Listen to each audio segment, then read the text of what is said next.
Hi everyone, Zoe here from Make It Crafty. I thought today that we would do some hair colouring. One of my favourite things to colour on characters is the hair, and I often take that into account when I'm choosing an image I want to play with. I really like these new Simply Sassy images. They're available from funkykits.co.uk. This particular image is called Windswept, and I've been lucky enough to get hold of her so that I can create this tutorial for you today. I've had a little bit of a play, because I was a bit nervous actually this time for some reason, because her hair's, I think in my opinion, is a little bit difficult. And so I had a little bit of a practice first, and this is what I was playing around with, but I think that some of it's a little bit too dark, so I'm glad I practiced first. So I would like this section here to be a little bit lighter so that you can see that it is actually sort of curled up. What I'm looking at doing is, when I look at this, the way that the hair is, I see that we've got this top part of her hair here coming down, and this section here sort of curls up, up and around her shoulder. So in this section here, it would be darker than the top here. So I didn't quite achieve that result here, and so it all meshes together. I need that to be a little bit lighter. But what I often do is, if, like what I've done here, if I'm confused about an image, you don't quite know how it's going to look until you've fully coloured it in. So always start with your hardest area first on an image, and then or practice on a spare image or something like that, and just sort of lay down some colour and get some idea of how it's going to turn out. So I wanted to show you from the beginning, just if you print this out twice, for example, if you grab one of your greys or anything like that, start to just figure out, and you can do this rough because you're not going to keep this image. Figure out where you're going to have your darkest areas, and where. So when I look here, I see this image, see this part of the hair as being darker because this is curling up. So then you would have this section darker again, sort of like this. And then you've got your, it shows that that's curling, and then we're going to bring that out to there. And because how I said to you before, this is going to come around, so you're going to get all these highlights on the here. So I'm just going to put a little bit of shading here like this, just so that I know that that's what I want to break up. But again, you still need to have some shadow here. So you're going to have shadow like that, but we don't want to get it all into here because it's going to make it meld with this one then. Now that we've got this fringe here, so we want to be able to make that lighter, so we want it darker underneath. And if you look at the way that this fringe is here, and you see this part here, that this is going to be darker just in here. And you may as well take that up to there so that you can bring that. So this would be darker, but this is going to have some darkness as well, shadow as well, but that won't be as dark as what you finish up with here. So you could get a darker marker, for example, and just put that like that, so you know that you want that to be darker than you want that. All of this is just later, as you're colouring, you'll create your highlight, and as you can see in mine, I've sort of got it that's curved towards us because you've got your highlight there, and then it goes away. So what you can do is you just practice. You can work out where you want your shadows. And so, for example, I don't like to do great big blocks. I like to work in strands. So I want to keep them separated. So I look at this and I think, okay, if I put some shadow in there, I can still keep that area light, but I've still got some depth and I'm creating the shadow. And then the same up here. I want some depth there, but I want it to still stay light. So I'm just going to bring that up like that. And this is my temporary sort of something to look at when I go to color the real image.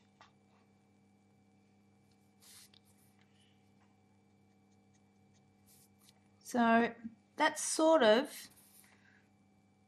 most of what you need to do if you're just experimenting and you've got a difficult image.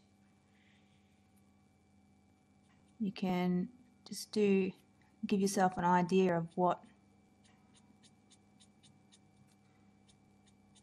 you're going to color. Okay, so play with that first. Get some ideas and get used to the new type of style of hair that you're going to be coloring.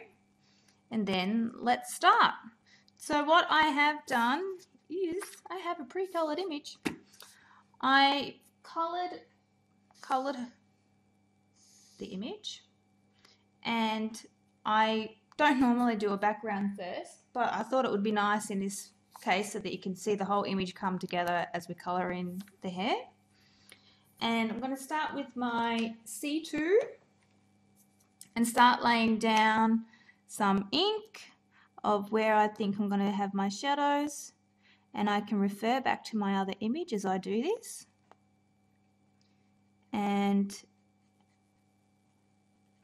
just like how I do the pleats, I just lay down color upon, or layer upon layer, and then it just builds it up.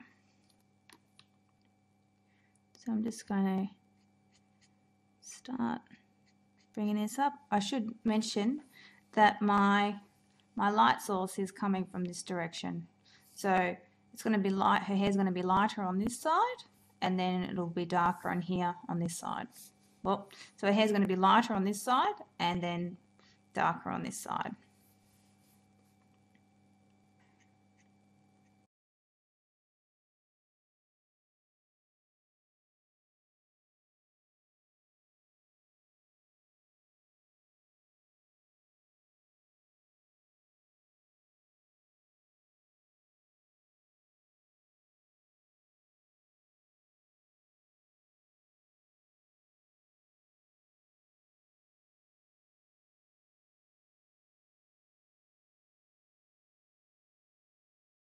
I'm going to come in with C4 and pretty much go over a lot of what we've just done.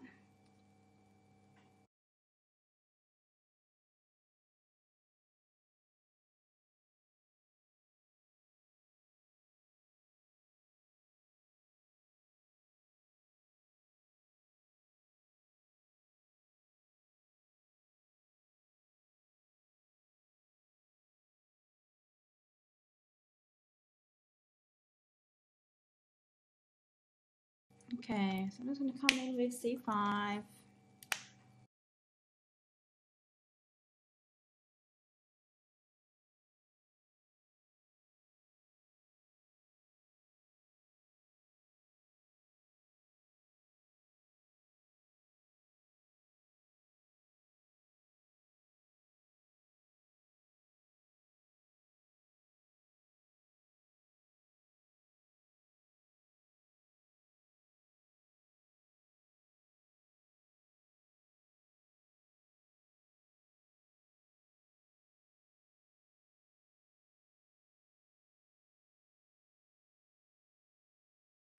Okay, coming in with C7 now.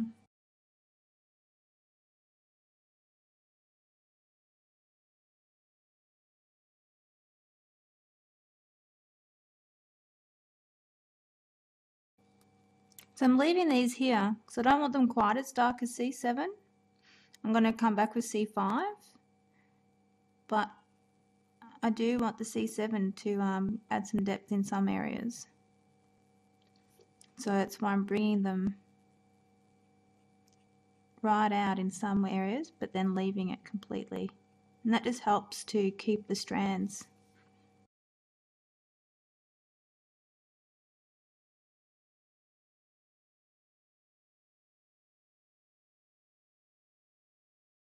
Just going to add a little bit of depth to these areas.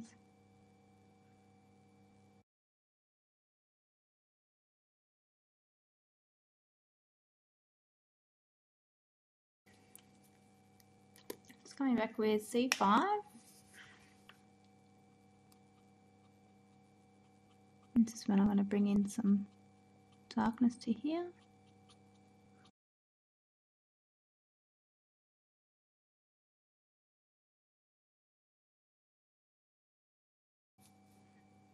And the thing with black hair, you do have to have a decent amount of the darker colours, because otherwise it starts to look grey. So you just keep working it, a little bit out a little bit.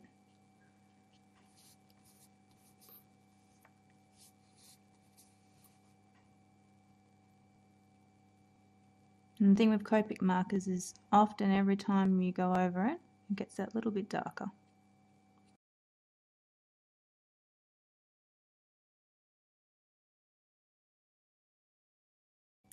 I'm just coming back in with C7. There's some areas that I want to make a bit darker.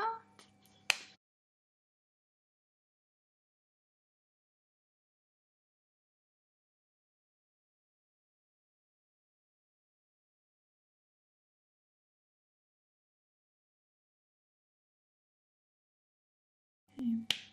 It's coming in with C4 now.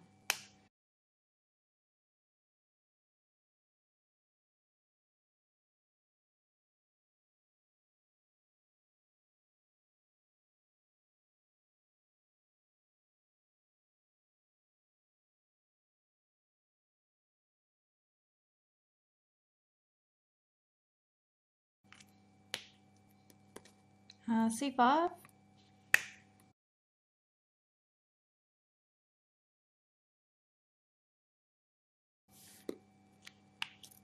C7, I just need to make this little area here darker.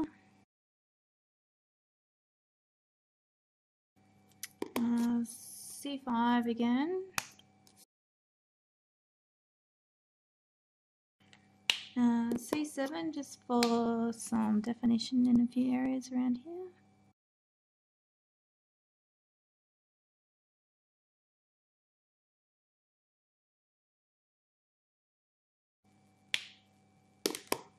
And it's coming in with C2 just to reduce some of the white here.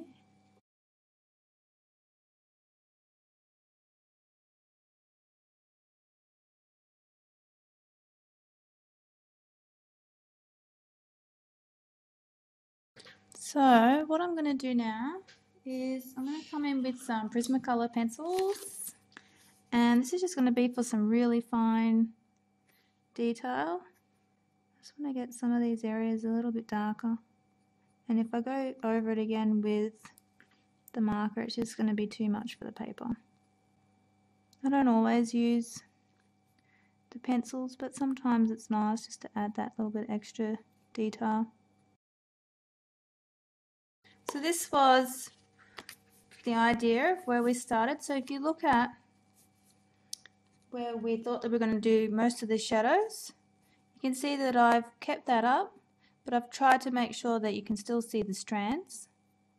And so I've got the shadow here, so I've tried to keep that, and then we've still gotten that, we've left that quite, that's actually white all the way along the edge there, to show that that is where the light is coming from and that it's actually curled over.